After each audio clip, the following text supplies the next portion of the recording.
Go. And then I got this back up here. Remember I was telling you how it was running like hell? It ran. I ran it a half an hour and, I shut it down. Next day I started it up again another half an hour. I had it outside. It was running. I put it out there in that little temporary piece of shit shed that I built for it out of some scrap. And started up one day. It ran about 10 minutes, stopped running. Wouldn't start up after that. So it's got to be the gas. Well, the gas was in there before and running like hell. So why is it the gas all of a sudden? So I finally decided to bring it back in here. I bring it in here, but then the batteries went bad, so I couldn't get it up here because I used the hoist to get it up here. This thing weighs a little bit, weighs a lot more than you would think. So, and I was also thinking, maybe I'll just hook it up to the tractor. Take the motor off it, tie it into the rear PTO of the tractor, and let the diesel do it, the tractor. Yeah, it runs quieter actually, and it can run. Diesel doesn't care how long it runs, so at that point, just use that, and in the summertime, just disconnect it, and we're all set. But then I think, well, what am I going to have to do to make that happen? Then you try to find some information on it, and if nobody's done it, nobody knows. So it's a trial and error. It's just one thing after another. So I decided to bring it up here. So I pull it up. I finally get it up here. And I said, well, let me check the tank. I want to check the gas. I look in the tank. It was empty. Totally empty. Bone empty. What the fuck? Excuse my language, but what the fuck? What the fuck? And I said, well, how the hell did that happen? So I said, well, this is great. Did I just run out of gas? That's why I didn't want to start. But it shouldn't have run out of gas, a half hour here, a half hour there. It runs 8, 10, 12 hours on a tank of gas. So nowhere's near that. Maybe an hour and a half, maybe. But anyway, I put brand new fresh gas in there. And I came about over to here, and I'm just getting ready to think about starting it. And I see drippage. The new carburetor's leaking. And it was out of gas. That's why it didn't work. Well, actually, how I found out, I didn't see that just yet because there was no gas in it. And before I stuck the tank, before I put the stick in it, I decided, well, maybe the line is clogged. So I took the line off the filter, and I was going to blow some air into it. Just to kind of reverse whatever may be stuck in the line or in the tank where the line joins it. So I took the line off of the filter and I turned on the old valve here and I blew into it, and I hear, I'm blowing into an empty tank. That's when I decided to stick the tank and found out that it was empty. And then that's when I put the gas in it. Then I came back around here, hooked everything up, turned it on, watch the filter fill. I'm doing what I got to do, and the next thing I know, I see drippage. And that's why the rag's under here, because it was dripping like crazy. Because I was checking the oil, saying, did the gas get into the oil? But if there was that much gas in there, where the hell did it go if it's in the oil? I opened up the oil stick, and nothing. It was just regular oil. And if it was 5 gallons of fuel in there, you think it would have just poured out, but no, it's just still clean oil. So it was the carburetor, drip. So I got to finish working on that. Now I'm deciding if I want to continue with it today or do it tomorrow. It's about 1:30 or so. Then I got to call up and get a couple more batteries. They said that they can get them in, so just let them know and they can have them for me, either by the end of the day or the next morning. So she said, he said, his name was Chris, said, don't order them, just call us when you need them. Don't worry about it. But now I want to find out if they're going to be dry batteries when I get them. Because I'd rather buy them dry, and let me put the acid in. Now, I've bought dry batteries before. Not a lot of places want to sell them. But at that point, I bought dry batteries before, and they give you the acid with the battery as part of the cost. So I want to fill it myself, because the battery starts to age once you start putting the acid and the distilled water into the thing. And if they're sitting on the shelf for a year, you know, and hello, you know. When they tell you, well, here we are. You may want to put a trickle charge on it, though, for an hour or two before you start it. What's that tell you? You know? So, all right. So let me think about that. I got to call them up. Yeah, so anyway, as I was saying earlier, the carburetor started to leak. So now, and it was leaking enough to where it's sitting out there for a week or two, which it was. It definitely would have drained the tank. It probably drained the tank the way it was dripping within the first 3 or 4 days. All right, so let me plug in some lights here and see what we can do. And I got a different camera in my hand today. I came over here to plug this light in so I can see what I'm doing. Huh, baby? Yeah. Gotta see what I'm doing. So let's plug her in. There we go. That might help. So, it was good and bad because if I hadn't had your number in the phone, and you were using a number that seemed to be spam to the phone, at that point it would just hang up on you. But it's rarely that a normal number would come up as spam. I don't know how it identifies it, but that's how it works.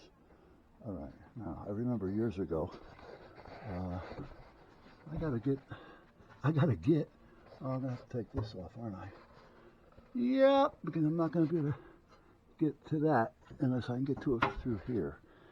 So let me get my Mach. Was it torqued on? I don't remember if I even torqued it on or not. Oh, I got two in over here and none over here. Okay.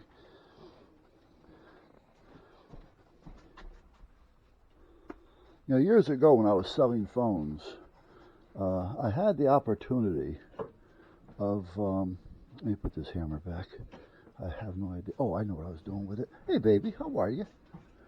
I had the opportunity to, now where was I going? Oh, to get the torque wrench. I had the opportunity at that point, boy, am I losing it,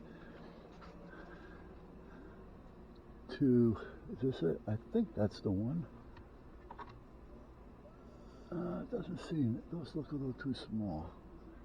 I thought it was bigger than that. Let's try this one. If worse comes to worse, I'll have to walk back. But being in the business, sometimes you make certain connections. And seeing that I was selling cellular phones like crazy, and I was doing 200-300 phones a month back then. That's when they first came out. Now, they're probably doing that now, and if not more, but back then they were a little expensive. People wasn't sure if they wanted them or not, so even though they were hot on the market, I think if people had a little bit more faith in it at the time, they probably would have been double that amount, and the companies would pay me $350, the phone companies, per contract that I have signed by a cellular phone sale. And then, but besides all that, one day, a famous wrestler, who I know, and I got to see if he's still around. I think he went to Florida or Georgia. I haven't seen him since he left and I closed the store. He became bounty hunter, if you know what I'm talking about. But at that point, Dr. D, David Schultz, he came in one day and we're just bullshitting, and he wanted to get a phone, and he says, is there any way of getting a cheaper deal? He wanted a better deal on the phone. I said, well, I can give you the phone for cost, Dave. I said, but what you got to pay to the phone company, I got nothing to do with, and which was true, So as I was talking about it, I called up the phone distributor, and I'm talking to the guy there, and I'm saying, listen, I got a good friend of mine here. I told him who he was. I says, and I want to give him a deal. I says, and I want to give it to him at cost. I said, so what's my chances of getting a better deal on just one phone? All right? He goes, well, he says, believe it or not, it may be $50, $60 because we count on the volume. And I know how that works, So he says, but I may be able to save him more money if he doesn't mind a little bit of aggravation. I go, well, what are you talking about? He goes, I can get him a phone where he can make free calls on his cell phone. But it has to be a Mitsubishi, and it has to be their somewhat portable bag type phone, but without the bag. It was actually a nice phone. He says, it's $2,200. Well, that's a lot of money compared to a bag phone back then that was going to cost you $750, baby. He says, but you don't get a phone bill. I go, well, how does that work for people calling him or him calling out? He goes, well, he says, what happens is he may have to make a couple of calls out before he can actually make the call. I go, you know, you're confusing me. Yeah. He says, what you do is you dial a few numbers. And once you either get an answering machine or no answer, the phone will recognize that number. And then he can dial phone numbers off that number. That's what they're doing nowadays with the telemarketers and things. You know, you get a phone call and it's a scam, you know, but you call that number back. Somebody answers the phone and say, hello, can I help you? I said, yeah, I just got a call from you. Oh, was it me? You know, well, that's because they're stealing that number to use for that time. You know, he says, so that's how it works. I says, all right, so if I have you talk to Dave, because I want him to understand what I'm saying and what you're saying, so, you know, I don't want to screw the guy around. You'll talk to him. Yeah. So he came in the store one day and I said, Dave, I said, I may have a deal for you. I said, but I want you to talk to somebody first. I go, and this here way, I'm totally out of the picture. They'll give you a good deal on the phone. And I turned him on to him. And this guy was in New York, the distributor. And I says, here he is. You guys go make the appointment. You talk. You do what you got to do. And away he went. So he went to New York. And next thing you know, he bought the phone. And he was using it right along. He says, every now and then you got to call 2 or 3 numbers before you can make your call. He says, but for most part, it's okay. You know, he says, it was definitely worth the time and money. I said, well, as long as you think it was worth it, you know, it's up to you, not me.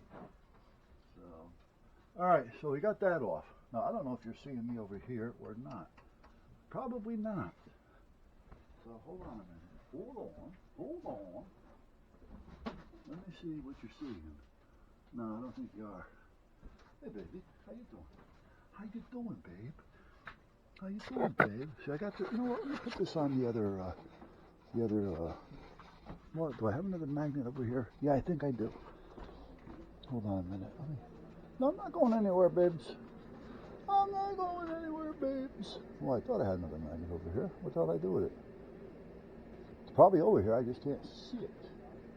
See, it's probably in with everything else. So, let's take this one. What I do is I drill a hole in the bottom, put a magnet, a couple pieces of wood, put a screw. Screw fits into where the camera is. I can just stick it wherever I want. I don't need a tripod. And I said I do believe that I think I'm lucky here.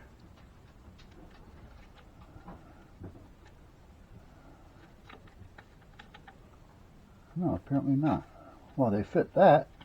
And theirs fit that, so why aren't these fitting that? I don't know. So those don't seem to want to do it.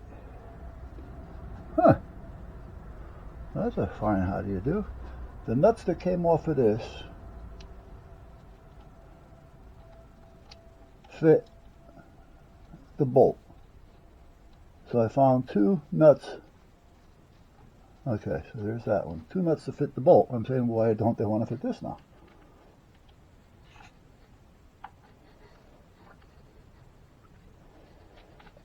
Okay, they do. Okay. That one's okay like it is. May have a little bit of an issue here, however. Why, you say?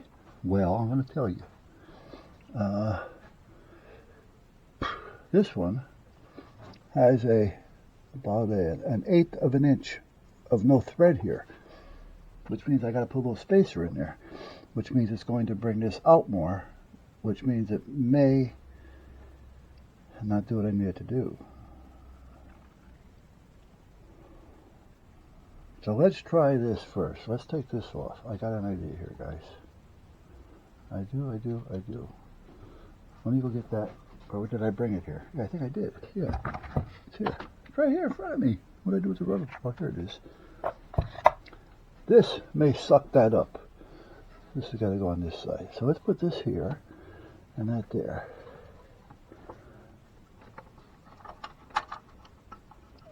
Yeah, that's not giving me much room. See, this one's longer than this one. Why is that? Huh.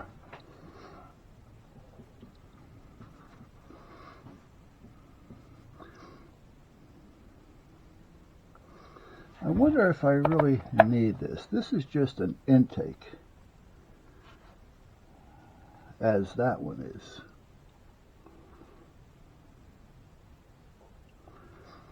See, what I'm looking at here is we have this hose, and I have this hose. This is a vent hose. This vents the fuel in the tank. This goes onto the back of this right there. So again, it's just air, so it's an opening. And there's no filter there. So where does this one go? This goes to there. So you know what? I could just put a little filter on that and a little filter on this air piece and not have to worry about this. Because I don't think we're going to try that. We're going to try that. If that's the case, I can put any kind of filter on that. I can just make one up. As long as I can bolt it on there. You know what I mean? Do you know what I'm talking about? Yeah, I don't need that. So let me see now. How can I do this? What can I use to make... Oh, I know what I can use to make a filter. Oh, I need a piece of PVC pipe. Yeah, and I'll put a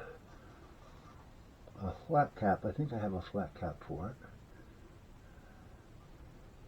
And the other side I can just put a rounded cap on it, bring it out, and then I can just put a 4-inch filter in there. Or not even. I could probably just cut some of this up. Or even roll it up. Yeah, I can roll this up, and that'll do the same thing. Okay, let's see what I have for people. Now, I don't know if this is going to work or not. However, as I was telling you before, this thing is a pain in the ass to take on and off. And those two bolts on either side of that piece are the same nuts that go on that are the nuts that hold the carburetor on. So if this were to crack or isn't seated properly, the carburetor's not going to be seated properly. And at that point, I think that kind of sucked. Plus, you're trying to get up in there to get the choke cable out of the way, as well as work on the carburetor, as well as getting hoses in place. And you're trying to do all this with 4 bolts that are holding up. And it's just hard to get in there unless you start taking the rest of the shit off. And even if you take the rest of the shit off, you still can't get in there. You know, so you got to have 2 things: patience, and the choke goes in there too. Naturally, that's where the choke cable is. Patience and small hands, in which I have neither. So I found the electrical box. I drilled the hole out, made it bigger. I drilled the 2 holes to fit the carburetor. Now the 2 nuts that were holding that plastic piece on that was actually pushing up against this, it was a little bit of a poor design. You know, but at that point, you know, it worked, but it was a pain in the ass. So now I have this on here that's holding the carburetor on with the same 2 nuts and the studs, but it's using a piece of this stuff, which is either a light metal or whatever. I don't think it's aluminum, but and so now we got a nice good bite. The filter that went into the other one also will fit this one. I just got to cut it in half, and then I have 2 filters if I need them. Now, what do you say about these 2 pollution lines?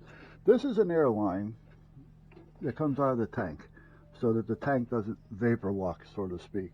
And this went into the back of this, and it came out here, which is where the intake is for the carburetor.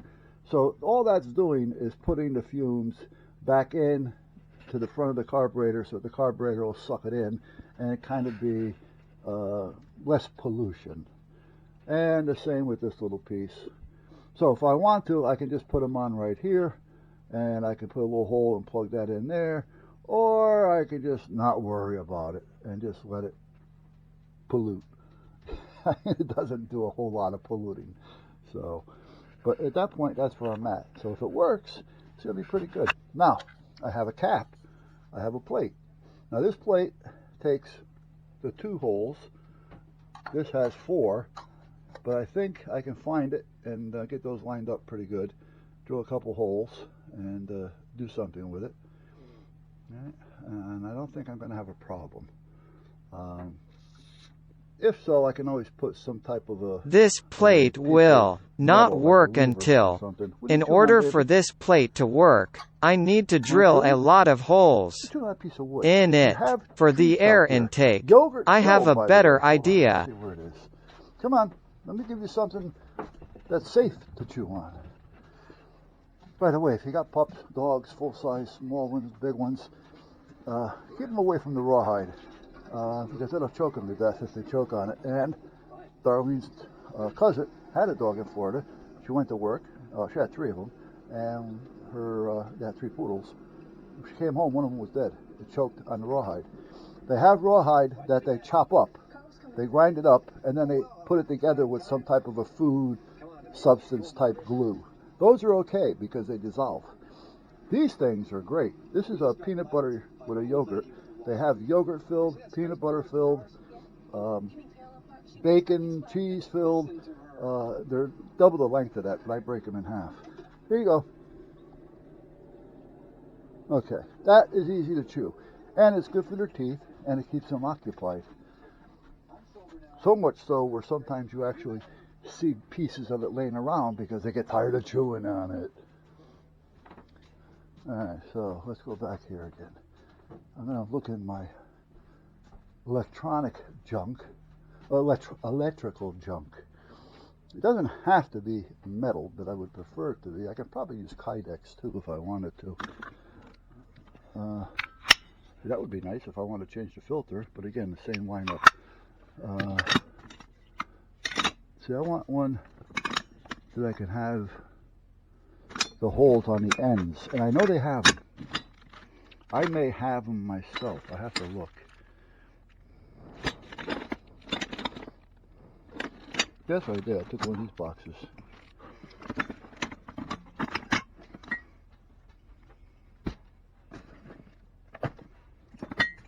Now there's a piece that I might be able to use if I want to make that swivel adjustable light on the bench there.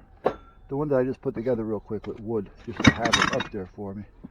Just to have it up there. You know what? I think I'm going to be better off with Kydex, to be honest with you. Yeah. Whoa, that's a nice looking piece. Look at that. Isn't that sexy? Brass.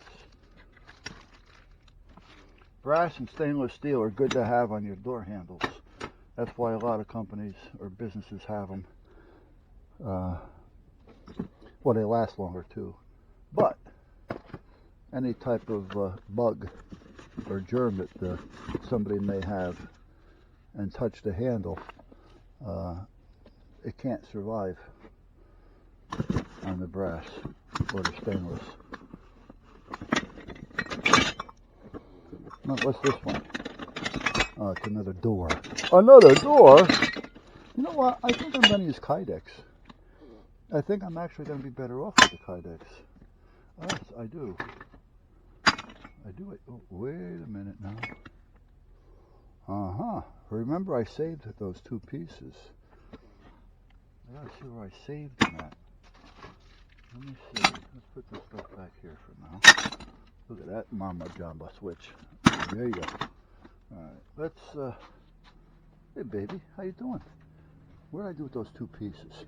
Those 2 pieces that went across here, remember? I took them out because I needed to get in there. But now those 2 pieces will give me a center hole for those. I think. I just got to remember what I did with them. I think I put them over here. Temporarily. Okay. Put you up here for a minute. and let you drop down. That's why I break cameras. I put a new battery in it, and apparently I didn't lock it in all the way. There, okay. You in now? I think I put them right here. I did. Aha. There you go. Oops, I can't shoot. Someday I got to put a magnet on this. And so the camera will screw into that, and then I'll go stick it wherever I want to put it. Yep, and there's the two spots in the center that'll hold everything together. All I gotta do now is get a couple of small, because I drilled out those holes, remember? So they're not gonna fit with the standard screws. So I'll get a couple of small self-tappers to put these in. And then we should be okay. So I'm thinking anyway. Alright, let's go back over there. I can drop this again. Yeah, I took it off so I put a new battery in it. And that's where I ended up. Okay.